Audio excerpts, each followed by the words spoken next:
Boa tarde.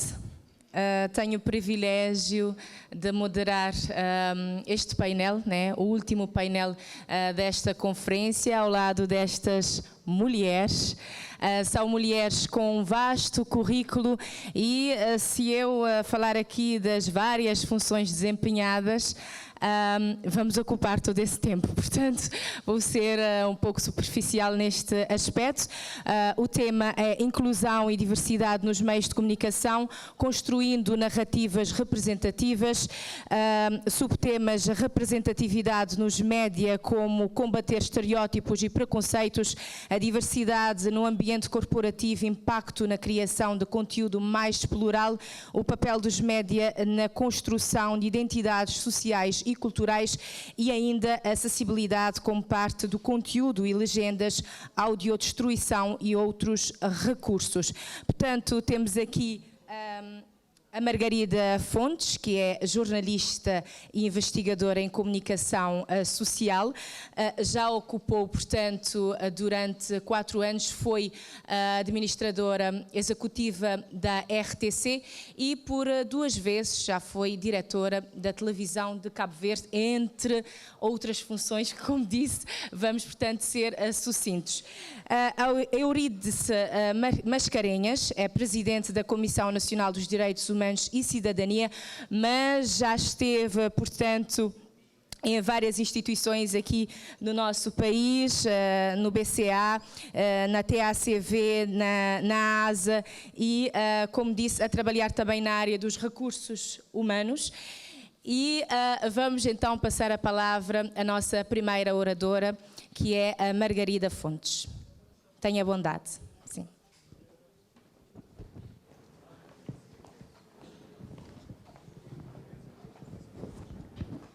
Tem 20 minutos. Certo. Boa tarde a todos.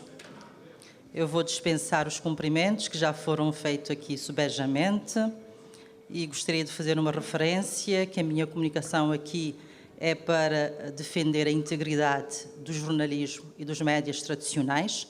Eu entendo que nós devemos incorporar o digital, nós devemos abraçar e estar no digital, mas defendendo a essência e a integridade dos órgãos tradicionais e do jornalismo. Dispensando os cumprimentos que já foram aqui feitos, gostaria de agradecer à RTC pelo convite que nos endereçou para participar neste evento comemorativo. É com particular apreço que aceitamos partilhar o nosso olhar sobre a temática da inclusão e diversidade na comunicação social, assunto necessário que demanda melhor tradução no cotidiano. Raras vezes temos a oportunidade de refletir sobre as tendências das práticas jornalísticas em Cabo Verde. Vivemos num contexto socioprofissional onde os debates sobre a imprensa ocorrem dentro de um ciclo traumático e repetitivo sobre perspectivas limitadas e limitantes da liberdade de imprensa.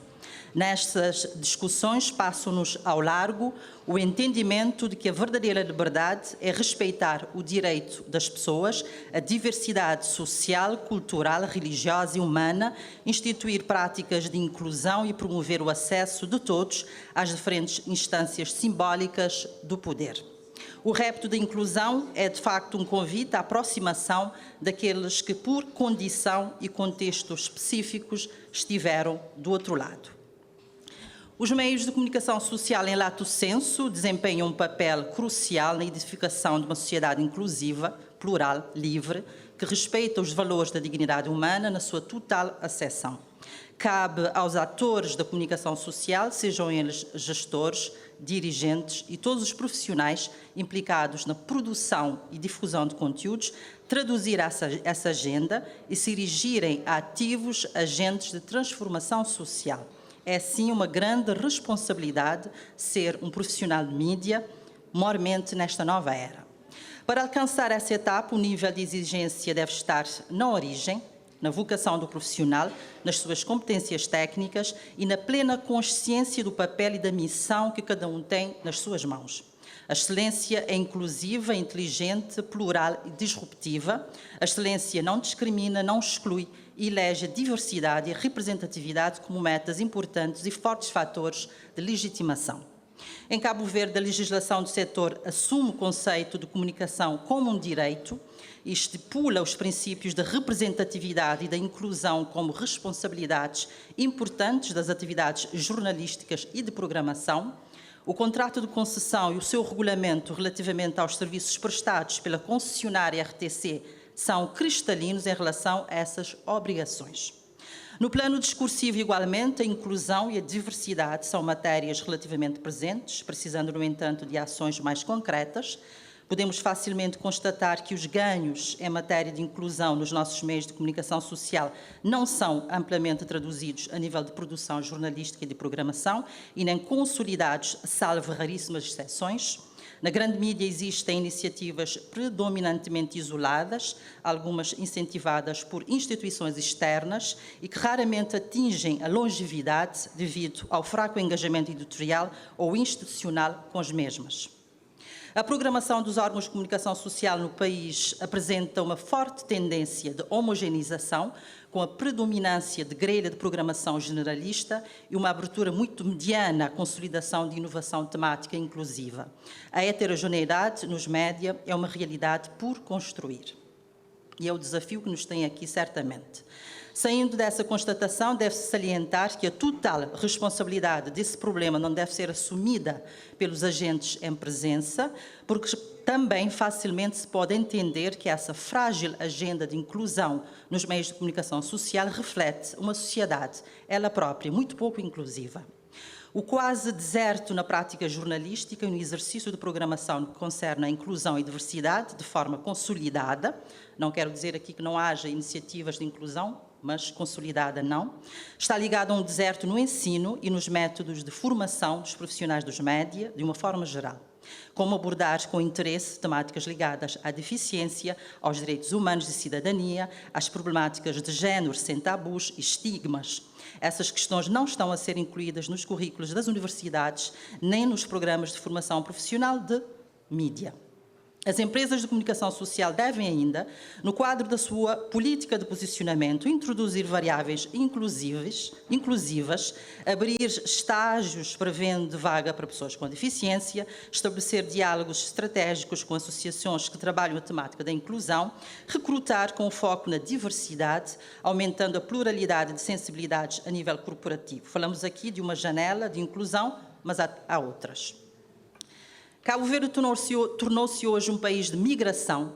Temos comunidades expressivas oriundas dos países do nosso continente a residir, a trabalhar, a criar e a empreender nas nossas ilhas.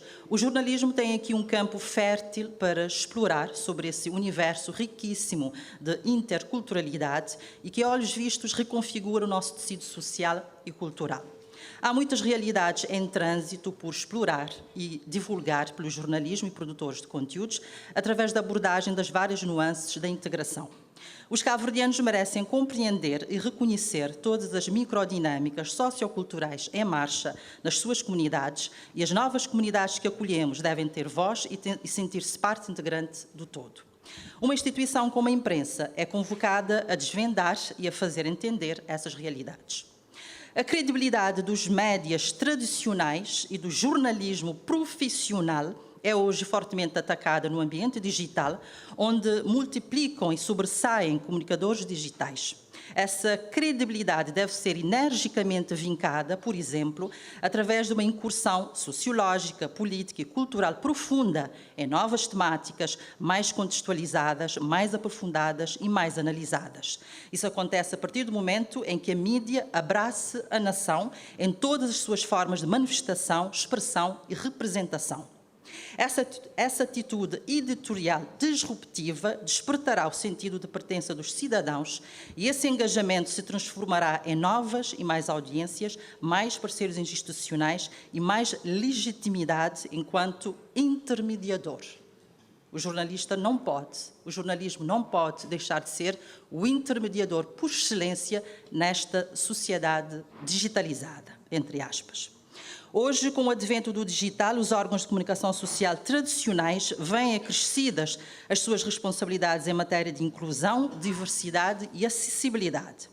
O alto poder de alcance do digital contradiz-se com o seu elevado nível de distração, As audiências do digital estão inundadas a cada clique por um manancial de informação, dados, vídeos e links que convidam a um instantâneo trânsito entre assuntos. As tendências de consumo de conteúdos no digital são oscilantes e serão sempre um forte complemento e chamada para grandes abordagens nos médias tradicionais. Mas o digital pode ser um grande aliado para o reforço da abordagem de temáticas de inclusão, pela sua força no despertar de consciências.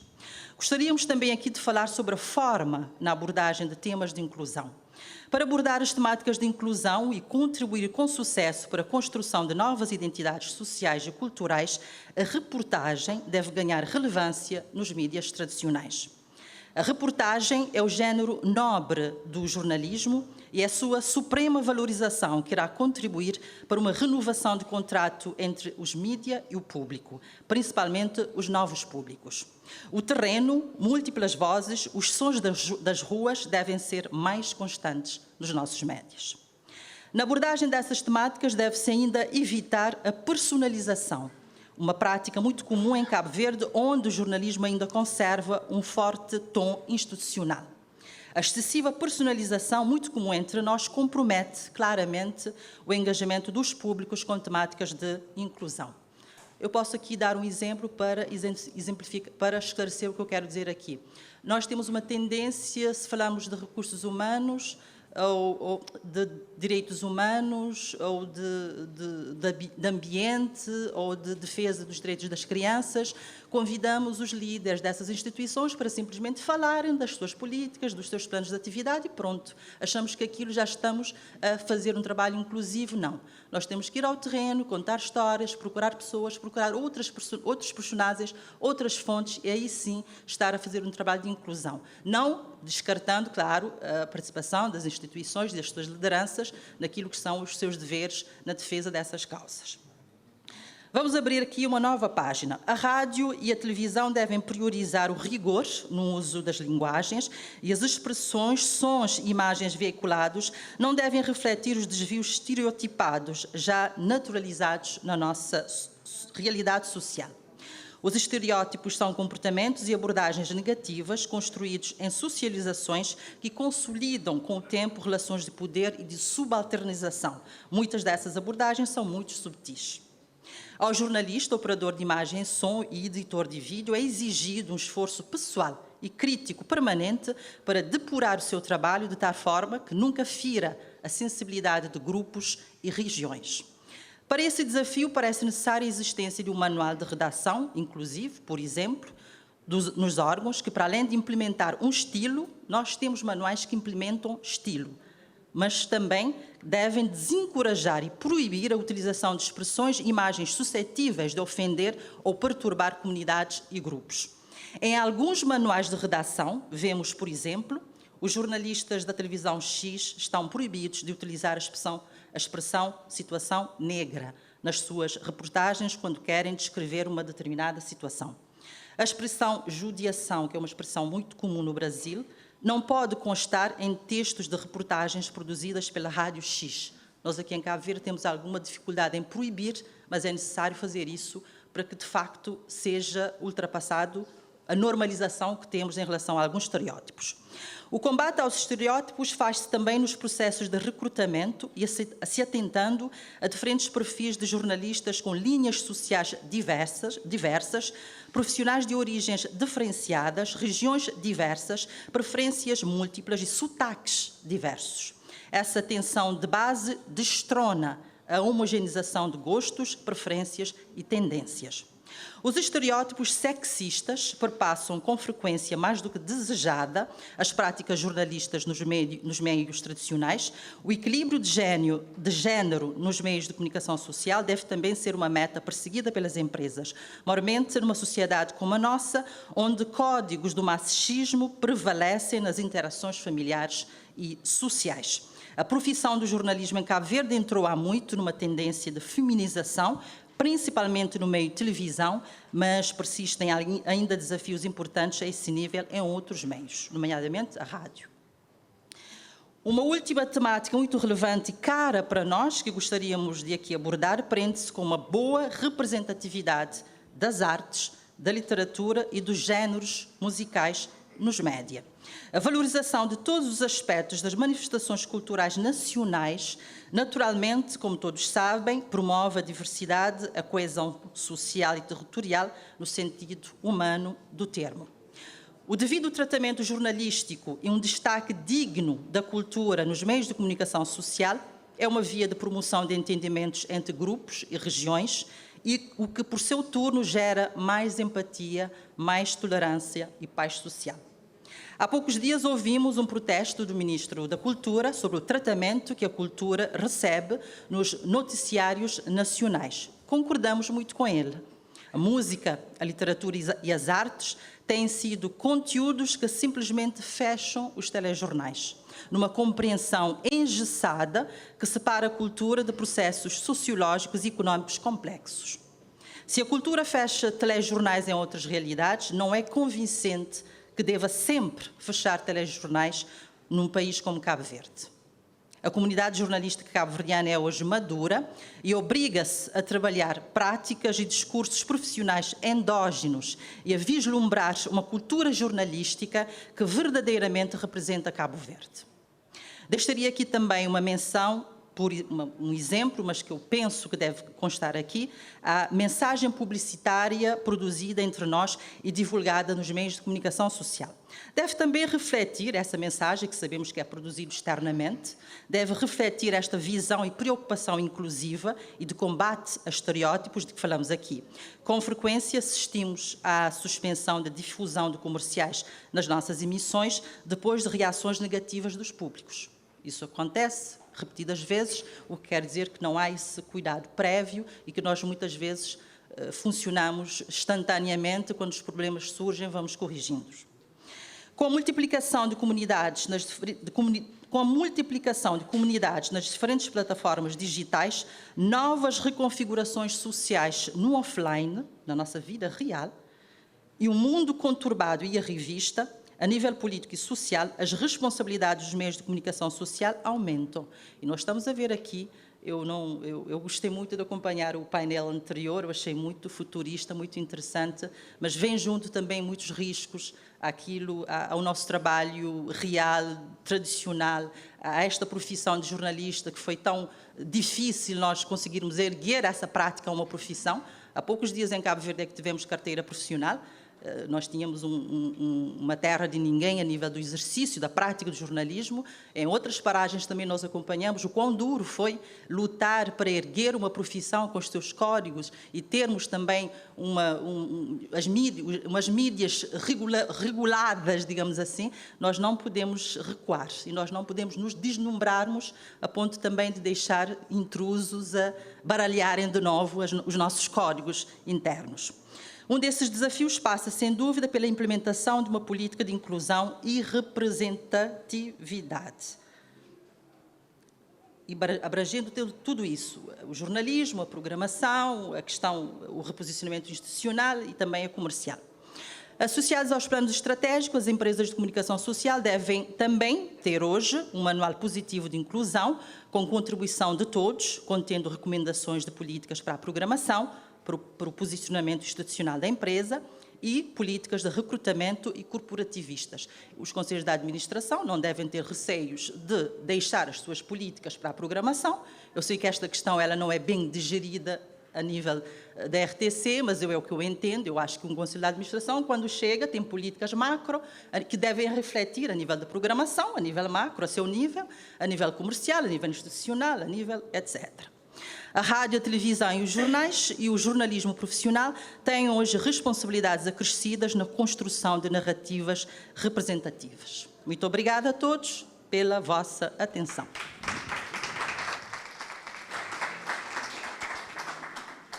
Obrigada, Margarida Fontes, pelo poder de síntese também.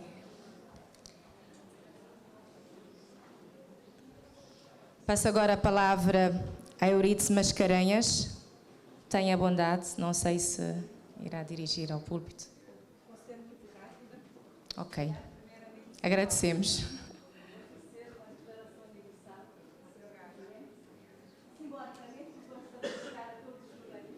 Como a nossa Bíblia, para termos em conta permanentemente todos os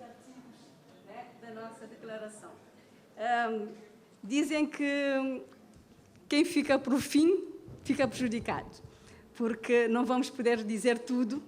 Então, eu, se calhar, vou muito rapidamente passar para o essencial, principalmente porque a minha antecessora praticamente já fez referência e já chamou a atenção que precisamos repensar o papel da comunicação social enquanto agente de mudança e de transformação. Eu, muito rapidamente, para dizer que, quando me convidaram, primeiro para felicitar pelo aniversário, né, da RTC, que eu acredito que a história da RTC é a história de Cabo Verde. Então, eu aqui também deixo um desafio para escreverem um livro sobre a história da RTC, com todas as etapas, os momentos e as mudanças, assim como também de prepararem RTC em imagem, com todos os grandes momentos e os ciclos de transformação. E quando ouvi o painel anterior a falar, portanto, da transformação digital, fiquei logo a pensar, onde está o humano? Então, é pensarmos que o jornalismo e a comunicação social, no geral, hoje, tem um desafio de conciliar o avanço tecnológico e a humanidade. Então, temos que pensar, cada um de nós, qual é o nosso papel nesse mundo em transformação. Então, eu deixo aqui um grande desafio para pensarmos, eu estou a ser, como serviço público, qual é o meu papel central? É informar, é educar e é comunicar. Então, se eu tenho 3 papéis, eu não posso focalizar-me só num deles. Eu ainda há dias, estou a ver aqui Moisés Évora, recentemente na Ilha do Sal, tivemos um fórum belíssimo do desporto adaptado. Eu venho com esse exemplo só para chamar a atenção a diferença que faz quando nós pensamos, como disse a doutora Margarida Fontes, essa visão homogénea. Nós pensamos que temos um público igual, mas em cada momento estamos a transmitir para uma diversidade de públicos. Então, houve uma participante invisual, que estava acompanhada da mãe. Ela pediu que todos os oradores descrevessem para que ela pudesse sentir o ambiente onde estava a ser inserida. Não sei se estão a ver, uma pequena diferença, mas em nenhum de nós passa-nos pela cabeça que alguém está a ouvir-nos, mas não está a imaginar, vejam lá o papel de rádio, o papel de televisão. Então, eu tenho uma diversidade enorme de público e tenho que, necessariamente, no meu dever, de cobrir essa necessidade. Eu, por acaso, preparei alguns tópicos para falar de uma apresentação da Comissão Nacional para os Direitos Humanos e Cidadania, mas vou passar muito rapidamente, que eu acredito que hoje todos conhecem a Comissão Nacional para os Direitos Humanos e Cidadania, em termos da sua missão, atribuições e referências. Iria falar um pouquinho mais sobre a inclusão, diversidade, enquanto direitos fundamentais, e aí eu peço também que todo jornalista tenha com ele a Constituição da República. E falarmos e dizermos e inserirmos a nossa intervenção de forma também sustentável. Depois tenho aqui desafios e oportunidades da comunicação social enquanto serviço público. Aqui eu abro até um parêntese para dizer que há uma grande discussão até onde vai o serviço público que fica refém dos recursos. Mas quando ouvimos a questão da transformação digital, pode ser que seja uma oportunidade para ultrapassarmos os desafios de recursos e de cumprirmos a nossa obrigação enquanto serviço social, enquanto serviço também, um serviço público. E aqui abro um outro parêntese para dizer, por exemplo, lanço esse desafio, o telejornal inclusivo, de quem é a responsabilidade em Cabo Verde? Fecho parêntese. Notas finais, depois, para rapidamente falar. Dizer aqui que também para nós é um orgulho estarmos nessa plateia.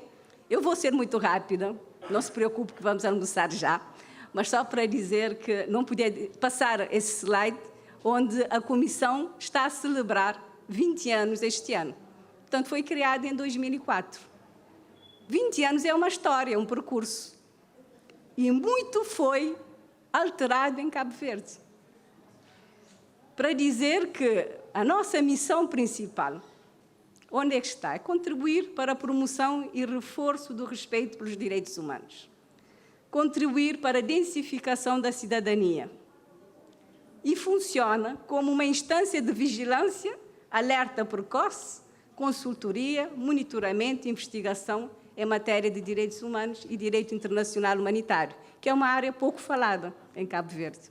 E mais tarde viemos a ter também um mandato do Mecanismo Nacional de Prevenção, onde também nos cabe proteger as pessoas que tenham perdido a sua liberdade, mas que devem garantir a sua dignidade humana.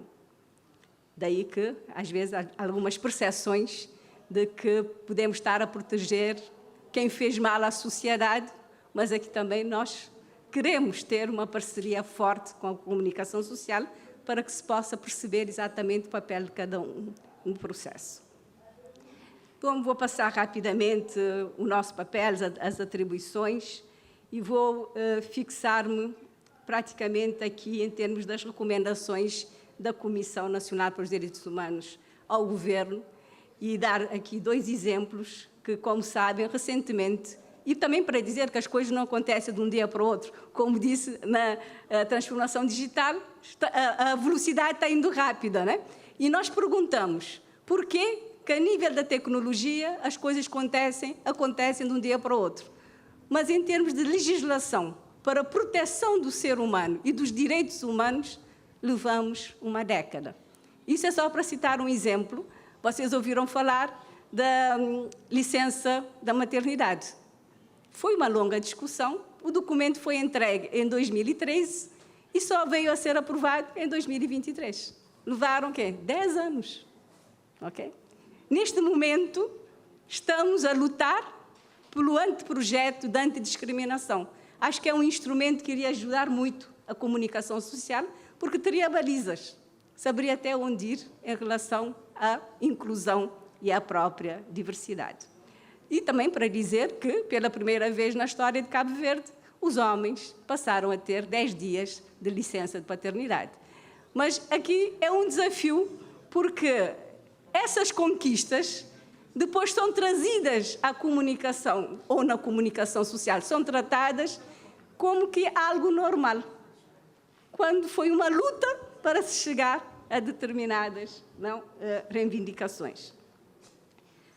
E também aqui dizer que tem havido estudos, que nós aqui também agradecemos à própria comunicação social, para trabalhar com base, não é, em informações, recomendações, porque desta forma podemos também acelerar determinados acessos e determinadas soluções que já foram todas identificadas. Aqui refiro-me ao estudo que foi feito sobre o exercício da cidadania em saúde. Há uma página de recomendações super interessantes e quando nós ouvimos que as pessoas ainda reclamam, portanto, de acesso à saúde, que também aqui é necessário essa inclusão e essa diversidade. Há também outro estudo, alguém falou hoje sobre a questão da LGBTI, também houve um estudo sobre a situação socioeconómica dessa comunidade, que, portanto, aqui temos cientificamente informações que podem ajudar na sua disseminação. Portanto, aqui é só para dizer que contamos também com a comunicação social para acelerarmos, na época de transformação digital, que a lei antidiscriminação não leve mais 30 anos, que seja para amanhã, não é? Aliás, o lema deste ano, direitos humanos, nossos direitos, né? Nosso futuro é hoje, agora. Pronto, eu vou passar rapidamente o papel, alertar também que este ano, o próximo ano, 2025, preparem-se para candidatarem-se ao Prémio Nacional dos Direitos Humanos na categoria do quê? De? Qual é a categoria? É muito mais abrangente que jornalismo. Mas isso é só para vos dizer que têm 1 ano para se prepararem, porque, de facto, queremos ter participantes de todas as ilhas e todos os concelhos de Cabo Verde, para haver uma forte, né, candidatura aqui, porque é a forma também de fazermos mais inclusão e diversidade e de sermos premiados pelo trabalho que iremos fazer nesta matéria. Não é publicidade, é só um alerta, porque tem tudo a ver com a inclusão e a diversidade. Isso para dizer a composição.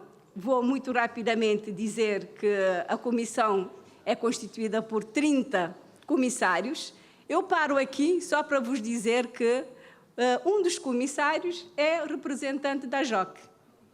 Portanto, isso é para dizer que tem havido essa aproximação e essa intenção de se intensificar a proximidade e o desenvolvimento de uma ação permanente.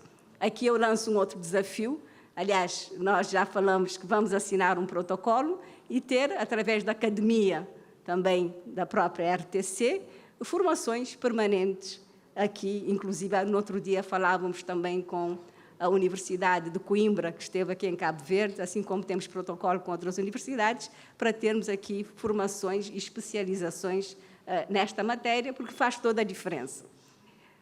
E dizer também que temos 22 pontos focais a nível, portanto, de cada município, significa que pode também ser feito um trabalho extraordinário com cada, portanto, representante a nível local. Porque nós não podemos pensar que as coisas saem do centro para o local, mas também pensar que há boas práticas que podem ser aqui partilhadas e traduzidas. Não vou falar do UPR, porque vamos fazer uma campanha forte ao longo de... Portanto, estamos agora no 4º ciclo de avaliação e Cabo Verde, acreditem que ao longo dessas 4 avaliações há temas que são recorrentes. Então, se desde 2013 têm vindo a aparecer nos relatórios, alguma coisa precisa ser feita, nomeadamente tolerância zero ao abuso sexual, tolerância zero ao VBG. Aliás, até trouxe comigo um manual de uma formação, não sei quem é que participou, em 2014, dos jornalistas para VBG. Quem está cá e que assistiu à formação? Portanto, acho que são formações cíclicas que devem depois ser retomadas e trazer à luz do dia. E aqui, em relação, de facto, ao relatório e ao 4º ciclo, há também questões recorrentes que temos que assumir, a questão dos imigrantes. Eu penso que temos aqui, imigrantes e imigrantes, temos aqui desafios que devem ser também trabalhados. Mas eu vou deixar a apresentação, que poderá depois ser partilhada com todos, né, das questões transversais, mas parar um pouco aqui na inclusão e diversidade enquanto direitos fundamentais, dizendo que na Declaração Universal dos Direitos Humanos eu comecei a citar os artigos que têm a ver com o tema, depois parei, porque eu vi que afinal era a declaração toda. Portanto, aqui temos matéria para estarmos cientes e que não estamos no dia a dia a prestar atenção. Quando falamos do artigo 1, do artigo 2, do artigo 5, eu não vou aqui dizer quais são esses artigos, mas vocês vão depois prestar atenção e até questionar até que ponto eu, como jornalista, tenho estado a aplicar ou a ter em conta na minha comunicação, portanto, permanente. Depois dizer que Cabo Verde ratificou praticamente, aqui há uma gralha, todas as convenções, pelo que é obrigação do Estado criar as condições para a sua concretização. Também aqui dizer que a Constituição da República, que acabou por adotar os artigos da Declaração Universal, incorpora e consagra os princípios fundamentais da dignidade humana. No PEDES 2, que é, portanto, o Plano Estratégico de Desenvolvimento Sustentável, traz um capítulo de direitos humanos e também de equidade de género, de forma transversal.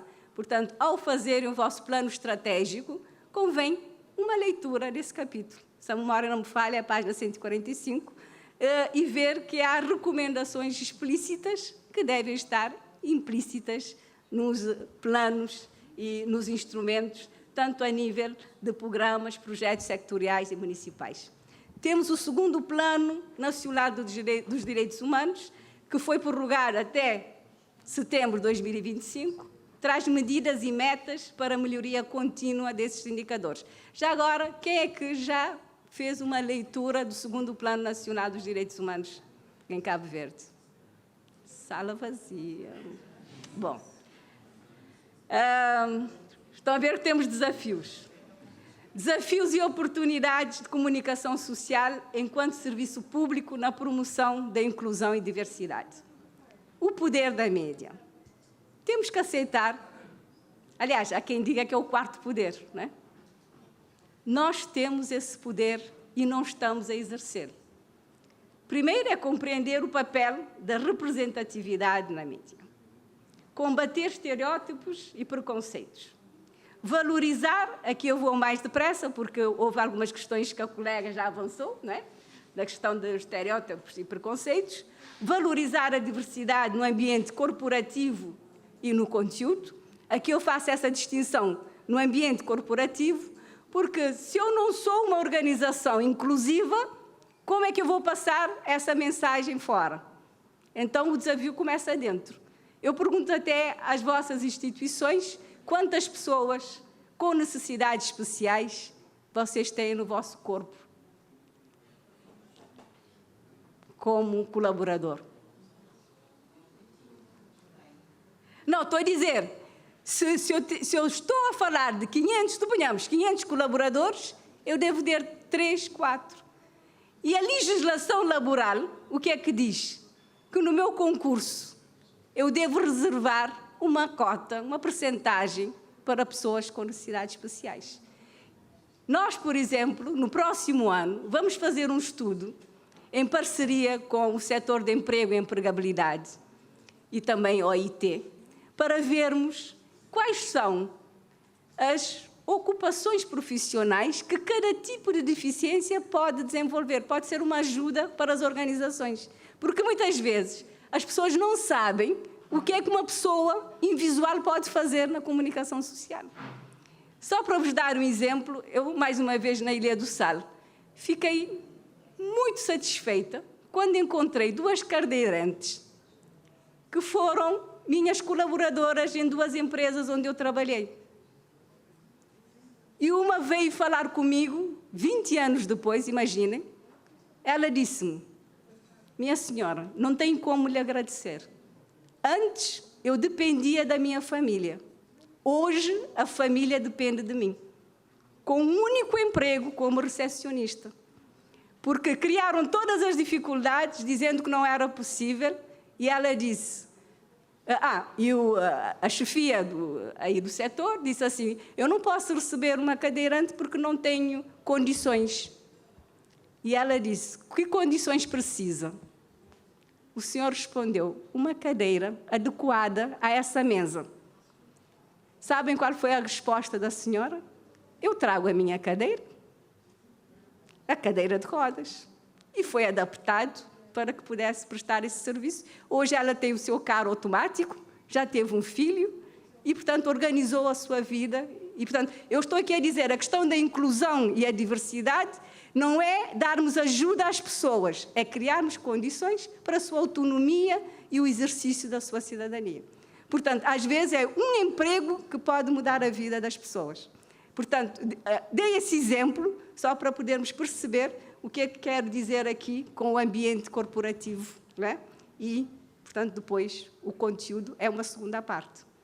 Porque também eu tenho que saber dessa diversidade existente e eu lanço mais um desafio aqui à comunicação social e, em particular, à vossa empresa, o quanto, na nossa programação, estamos a pensar em todos. Eu tenho crianças, eu tenho adolescentes, eu tenho jovens, eu tenho idosos, não é? Eu tenho homens e mulheres, eu tenho imigrantes e eu tenho imigrantes. Portanto, toda a imigração tem um espaço e tem aqui, vejam a quantidade se eu for pela transformação digital que eu posso trazer de novidade. E muitas vezes há filmes que falam mais do que palavras, que trazem histórias de vida, superação e que levam para casa uma lição enorme e o acolhimento. E aqui sim temos o papel da gente de transformação da nossa sociedade. Incorporar a acessibilidade como elemento essencial. E aqui, acessibilidade no sentido lato.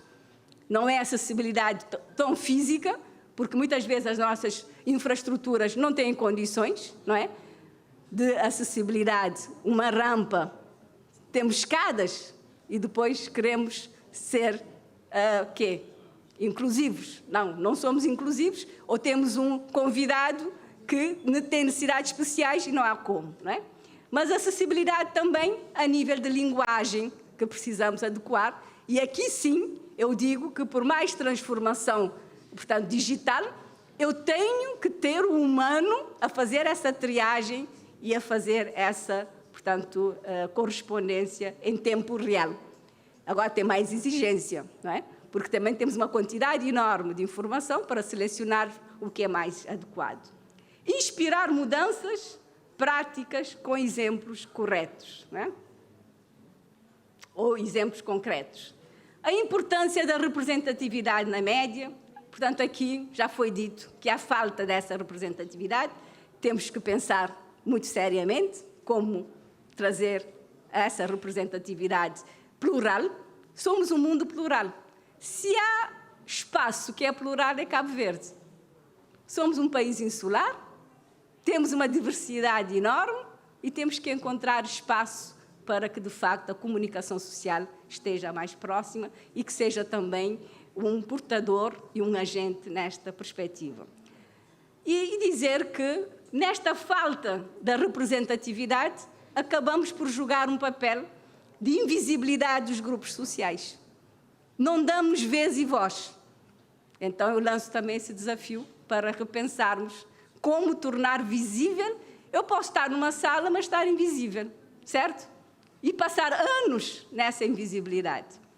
Eu lembro-me de uma ouvinte que tem um papel fundamental na comunicação social. Sabem de quem estou a falar? Minha Balila. Admiro essa senhora, porque parece que ela está em todos os assuntos e que acompanha toda a dinâmica e já conhece a voz de cada jornalista e cumprimenta de forma personalizada. Fulano de tal, acho que foi no outro dia, o Albertino, mas você há muito tempo que não aparecia, eu estava de férias e tal, mas não sei se estou a ver. Mas é disto que eu estou a falar, da questão da invisibilidade de grupos sociais. Construção de imagens distorcidas e estereotipadas. A representatividade promove a inclusão de diversas vozes e narrativas mais plurais e autênticas. Estou quase a terminar. Projeto Inspiradores de Diversidade. Já ouviram falar desses exemplos? Eu lanço aqui o desafio para a transformação digital. Porque nós queremos passar uma imagem que estamos no continente africano, mas às vezes vamos buscar os piores exemplos. Mesmo a nível da inclusão e da diversidade, podemos ir buscar exemplos de superação, porque dificuldades todo mundo tem. Mesmo qualquer pessoa normal tem as suas dificuldades, mas eu não vou focar nessa dificuldade. Então, aqui também incito a comunicação social a pensar pela positiva e ir buscar bons exemplos e trazer para a nossa comunicação. Como estão a ver aqui, esse projeto do BBC, não é? 50-50. É um projeto que promove igualdade de género em produções. Já assistiram a esse programa ou não? Eu deixo aqui o desafio, mas está tudo online, não é? Depois, por último, não menos importante, esse exemplo, See Yourself. Gente, que coisa maravilhosa. Eu preciso de ter a minha identidade. E o papel também da inclusão e da diversidade é ajudar as crianças no seu próprio crescimento, mas com exemplos positivos, não é? Bom, combater? Por causa dessa consequência da discriminação, exclusão e marginalização. É que, às vezes, sem pensarmos na nossa atitude do dia a dia, nas escolhas que fazemos, indiretamente estamos a excluir, estamos a marginalizar. Então, vamos pensar no contrário. O que é que eu posso fazer para integrar todo o mundo? Não é fácil, mas eu posso começar devagar. Eu posso fazer um plano, dizer daqui a 5 anos começo a fazer isto, próximo ano isto, mas com a transformação digital disseram que não preciso 5 anos, que são 10 dias. Okay? Benefícios da representatividade, construção de uma sociedade mais justa e plural. O poder da representação.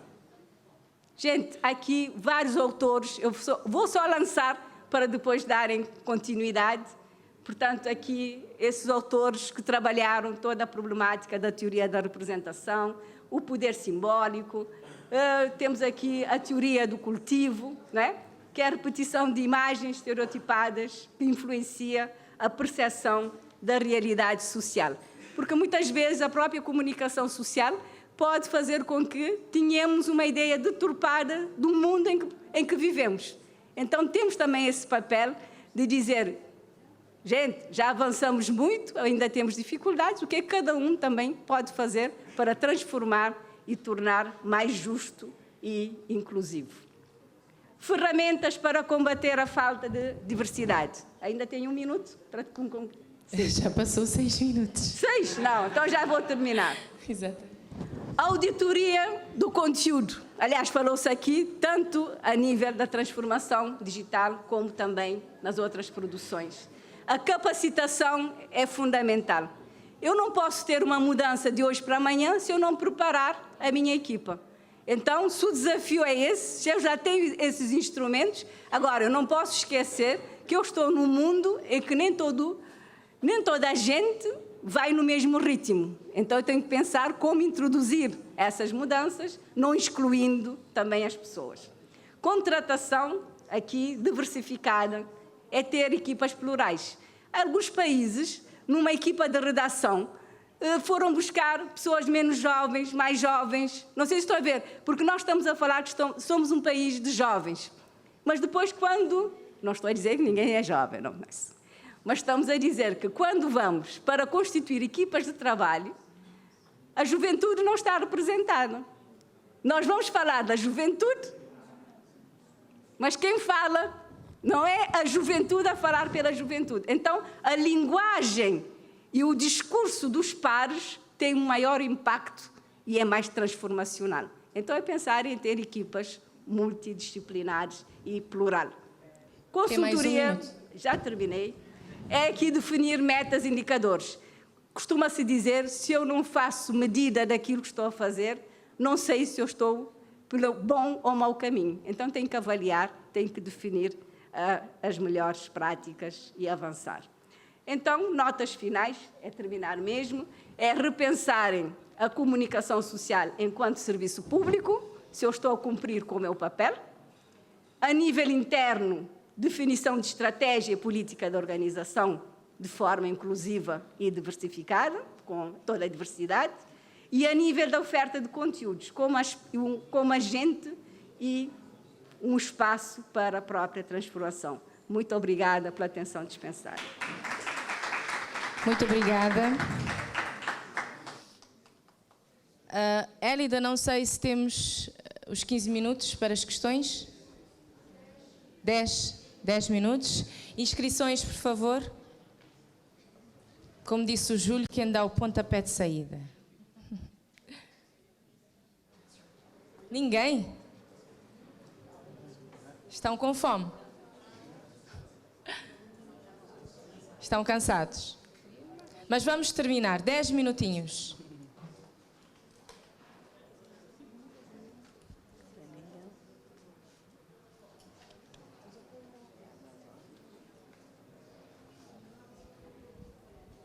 Parece que não temos nenhuma inscrição. Ok, Odair Santos. Fica longe.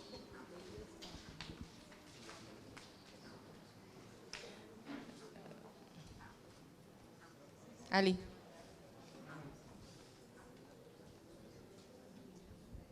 Senhora Eurídice Mascarenhas, eu gostaria de saber como é que a Comissão Nacional para os Direitos Humanos e Cidadania pode contribuir junto da RTC para tornar os programas mais inclusivos, concretamente na televisão de Cabo Verde. De que forma, que meios é que tem que pode ajudar a televisão de Cabo Verde a cumprir, concretamente a televisão de Cabo Verde, a cumprir este papel que está na Constituição, está também nas obrigações da concessão do serviço público de rádio e televisão, que é a questão da inclusão.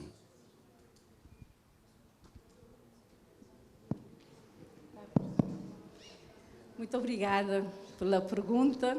Dizer que, em primeiro lugar, já estamos a dar esse contributo, porque neste momento o telejornal inclusivo tem sido com a nossa colaboração. Foi tal desafio que eu lancei aqui, qual é o papel do serviço público, porque eu gostaria que fosse algo sustentável. Como sabem, a Comissão Nacional para os Direitos Humanos não tem recursos e mobiliza, portanto, financiamentos.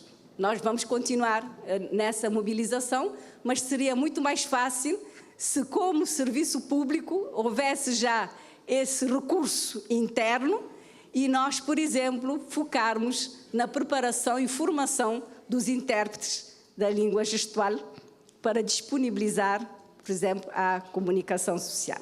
Isso é o primeiro ponto. Segundo ponto, nós também já manifestamos a nossa disponibilidade para a assinatura de um protocolo e, em colaboração com a Unesco, vamos continuar a dar capacitação a todos os jornalistas, assim como também aqui com a parceria da própria AJOC, fazer com que todos possamos estar no mesmo nível de referência, não é? Portanto, a capacitação é um ponto fundamental. Em terceiro lugar, nós continuamos a ter aqui publicações e vamos colocar todas essas publicações, mesmo suporte digital, portanto, à disposição da comunicação social, para que possa fazer o seu trabalho com tanto todo esse suporte a nível de conteúdos. Em terceiro lugar, nos disponibilizamos também a ser parceiros na mobilização de recursos, se trouxerem, por exemplo, de acordo com a criatividade interna.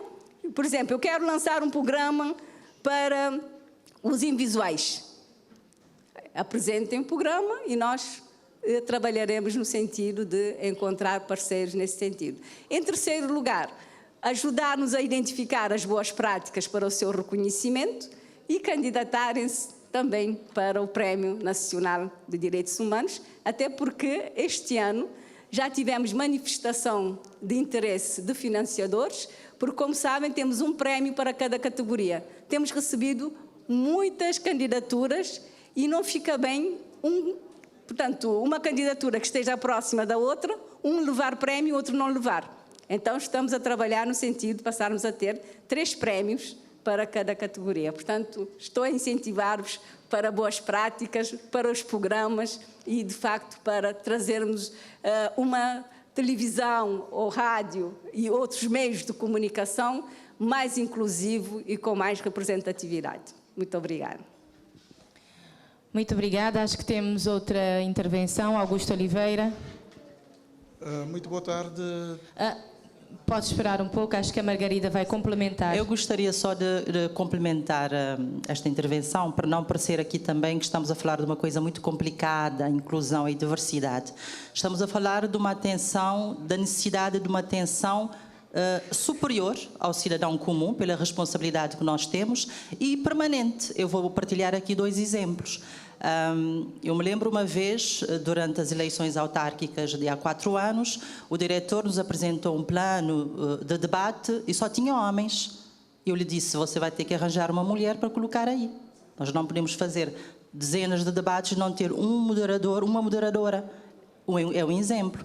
Nós temos uma outra questão que para mim foi uma insistência, que é elevar a voz feminina na rádio.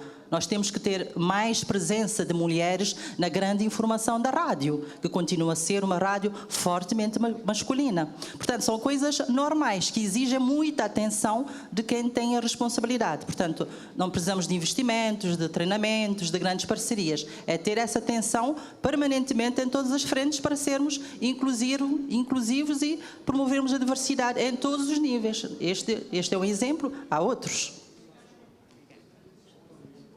Ok, Augusto Oliveira, tenha bondade. Bom, eu tinha uma questão concreta para a doutora Euridice Mascarenhas. É a questão da situação dos doentes mentais, um pouco por todo o país. E qual tem sido o olhar da Comissão Nacional dos Direitos Humanos para esta camada também? Que creio que também é uma questão de direitos humanos, não é? Obrigado. Pode responder. Bem, obrigada por ter colocado essa questão, porque trabalhar o grupo de pessoas com perturbação mental tem sido para nós um dos problemas de maior gravidade. Primeiro, porque não têm autonomia para se autodefenderem. Segundo, não temos espaços específicos para... Aliás, há tempos saiu uma peça, não é, na comunicação social de um bombeiro que prestou tanto o serviço de emergência a uma situação e depois o seguimento teve problemas em uma entidade de acolhimento. Como eu disse na minha, portanto, apresentação, a Comissão Nacional para os Direitos Humanos e Cidadania não executa políticas. Nós alertamos e damos alerta para quem de direito dar o devido tratamento. Inclusive, nós a nível, e quando comecei a falar de 30 comissários, nós neste momento, o próprio Estatuto permite ter grupos de trabalho permanentes, portanto temos vários grupos, porque não é possível uma única pessoa tratar todos os assuntos, então temos grupos específicos de comissários que vão dar seguimento a essas questões em particular e, ao dar conta de uma situação, rapidamente se convoca uma reunião extraordinária e o assunto é dado seguimento. Por exemplo, neste momento temos conhecimento que a Câmara Municipal tem um espaço de acolhimento e que, portanto, não é um espaço especializado, porque uma coisa é uma pessoa sem, portanto, recursos necessitar de uma alimentação quente, outra coisa é uma pessoa que precisa de tratamento específico e especializado médico. Então, aqui exige a junção de pelo menos 3 entidades. E é o trabalho que estamos a fazer neste momento para perceber o circuito que deve existir e também estão a ver a importância do projeto antidiscriminação que tem que ser aprovado.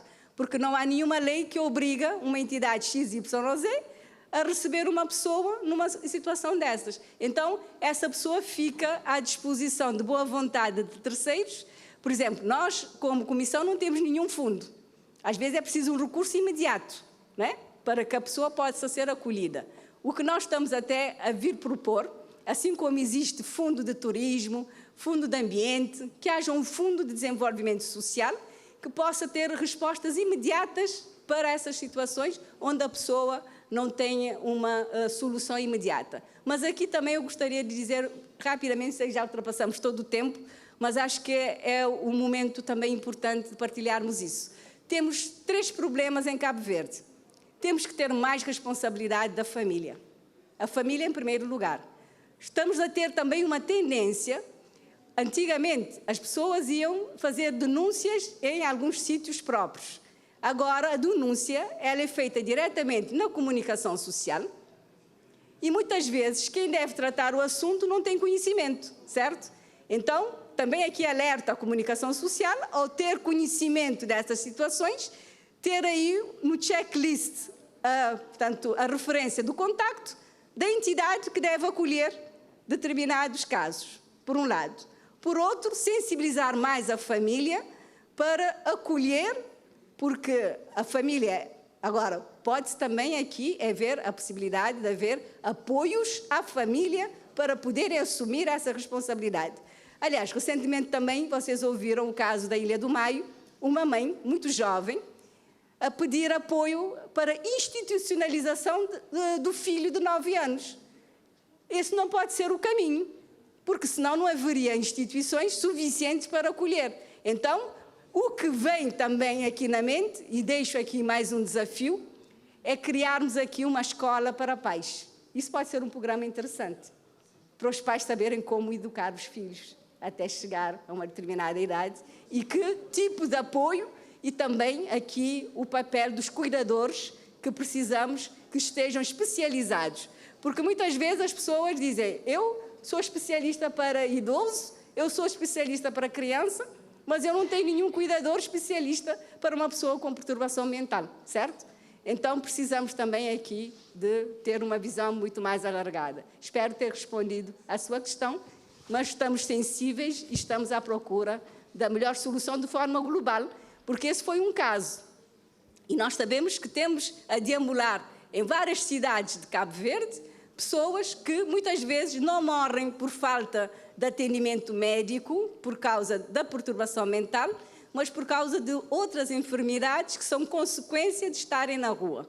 Então, tudo isso também tem que ser devidamente equacionado. Muito Temos obrigada. de terminar, mas antes, a última intervenção, parece-me que é a última. Tenha bondade. Bom, eu queria dizer à doutora Euridice que a ARC tem como objetivo garantir o pluralismo cultural e a diversidade de expressão, defender os públicos sensíveis e garantir a não discriminação. Na outra presidência, eu por 2 vezes pensei que nós pudéssemos realizar trabalhos conjuntos, sobretudo estudos. Portanto, a ARC está disponível para, junto com a Comissão Nacional de Eleições, realizar o estudo. Outra coisa é uma informação simples. A ARC elabora todos os anos os relatórios. No relatório de regulação, volume 2, volume 3, pode-se encontrar o desempenho e a prestação dos órgãos de comunicação social, rádio e televisão em relação a essas matérias. Um exemplo simples. 542 peças, apenas 2 trataram de deficiência, no ano todo de 2023. Muito obrigada. E assim fechamos o painel e, consequentemente, também fechamos a conferência. Agradecemos a participação destas 2 senhoras, a Margarida Fontes e também da Euridice Mascarenhas, pelas suas excelentes apresentações, e agradecemos também a vossa atenção.